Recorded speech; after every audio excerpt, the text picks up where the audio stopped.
man who claimed to be God. The Bible says, see, we know that Allah is God and we ain't gonna worry about it no more. An assignment to a lost-found nation of people and supreme wisdom lessons to solve the mystery of who was the real, true God.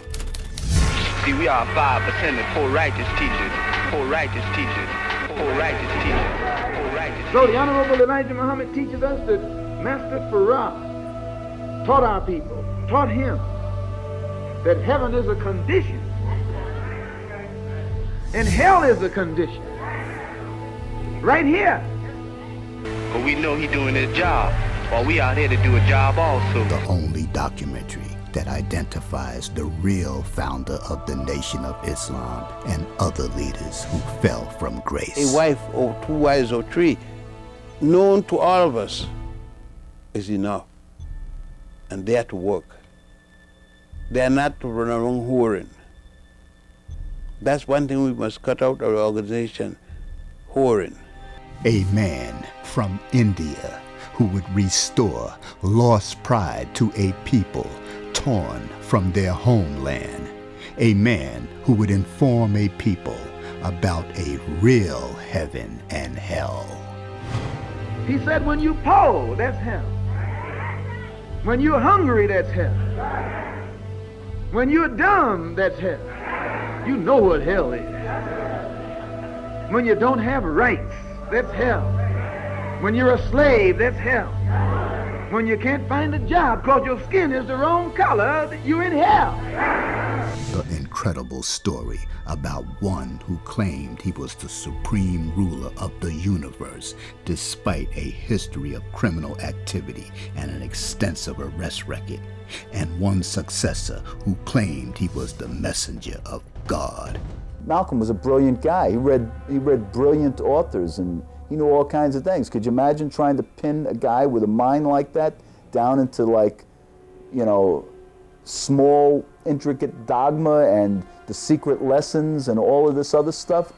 You know, he went on from a fairy tale into a bigger picture of the world.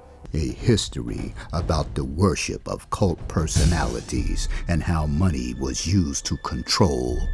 A windfall that was supplied by a rich Texas billionaire named H.L. Hunt.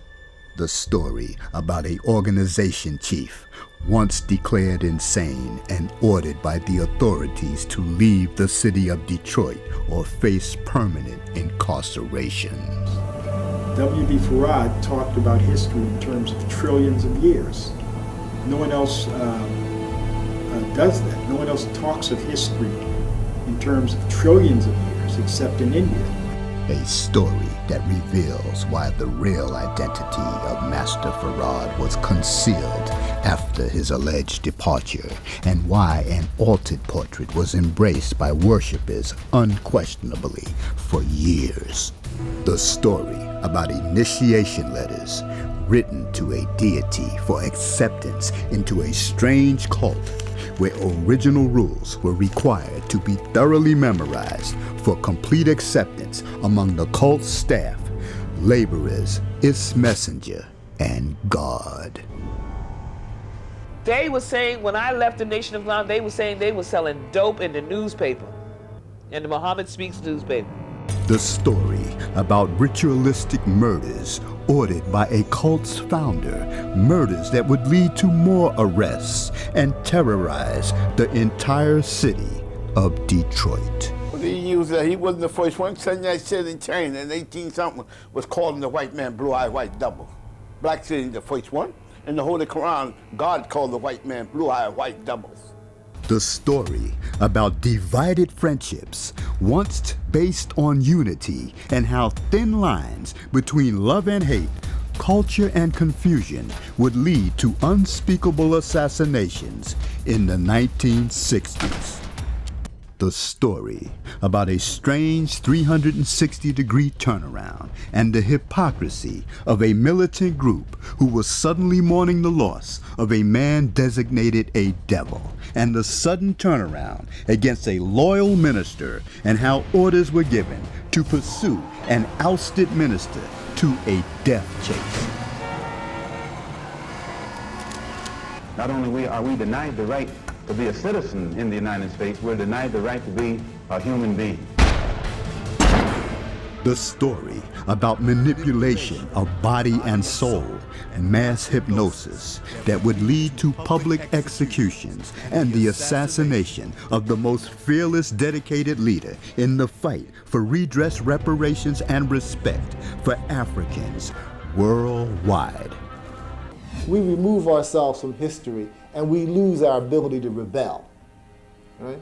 So Malcolm wanted to reconnect black people with history by reconnecting them with Africa, because by doing so he would reconnect them with their humanity and resurrected them the ability to resist and struggle for liberation in uncompromising fashion. When you look back at our forefathers who was brought to this land and come up out of the low grounds and look at them, what they accomplished after coming out of the back of fields and cotton fields. Brothers couldn't read and write, it wouldn't know their name if it was seated on a neon sign. But them brothers had more on the ball than we got today. It's embarrassing. The story about misguided criminal zealots under the guise of religion, and how betrayal, greed, and insanity would drive men to the point of no return. Men who, in a state of complete mental madness, would destroy men, women, children, and newborns without remorse or regret. The government is doing everything right and exact. That's the way it's supposed to be. The government has always been right and exact. They doing their job and we doing ours. The 5% is going to do their job in the poor part of the planet Earth. The story about a man from India, believed to be God on earth by generations of African Americans, a belief that still holds a grip today, but may be altered after viewing this documentary. See, we're going to be building. We're going to build a black nation that's going to be all wise and righteous.